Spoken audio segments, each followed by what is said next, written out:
नमस्कार, सुमन ब्लॉगिंग चॅनलमध्ये सर्वांचं स्वागत आहे। आज मी आमच्या पिटूला आंघोळ घालत आहे आणि आंघोळ घालण्यासाठी त्याला मी हिता घेतलेला आहे। तुम्ही पाहू शकता, आधी मी दोन्ही मांजरांना आमच्या दुसरे किटूला आणि वाघ्याला आंघोळ घातलेली आहे आणि आता पिटूला घेतलेला आहे घालायला। आणि आमचा पिटू कसा आंघोळ करतो ते मी तुम्हाला आज दाखवणार आहे। तुम्ही पुढे पाहू शकता आणि किती मस्त आरामात आंघोळ करतोय।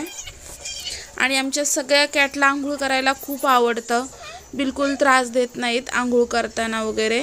उलट म्हणतात चांगले मस्त आमच्या अंगावरती पाणी टाक, शांत बसून राहतात।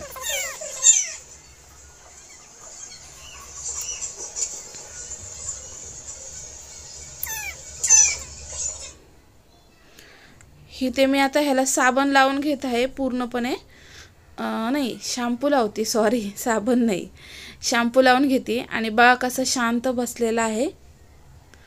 आणि व्हिडिओ थोडेसे पळवलेले आहेत, मी फास्ट केलेत।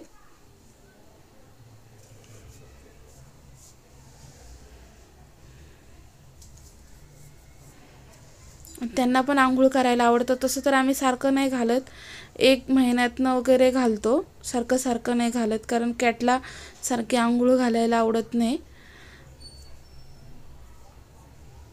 आणि दात वगैरे पण घासतोय, पहा कसा दात घासून देतोय। गरम पाण्याने आंघोळ घालतो आम्ही, गार पाण्याने बिलकुल घालत नाही, त्यामुळे त्यांना पण काही त्रास होत नाही गरम पाण्याने घातल्यामुळे।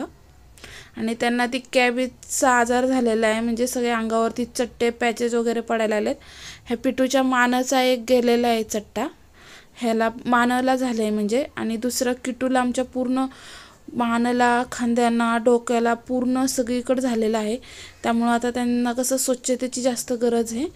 आंघोळ घालून आम्ही त्यांना धुवून काढतोय आणि मग ते मलम वगैरे लावतो। इथं पहा पळून गेला होता आधीच, मधीच आंघोळ करता करता परत आणलं त्याला आणि परत धुवून घेतलं।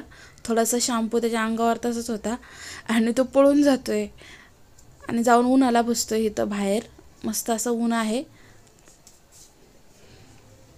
हे पहा कसं पाणी घेतोय। आणि आता त्याला मुलगी पुसून घेत आहे, कारण हा पिटू हेअर डायने वगैरे बिलकुल शेकून देत नाही।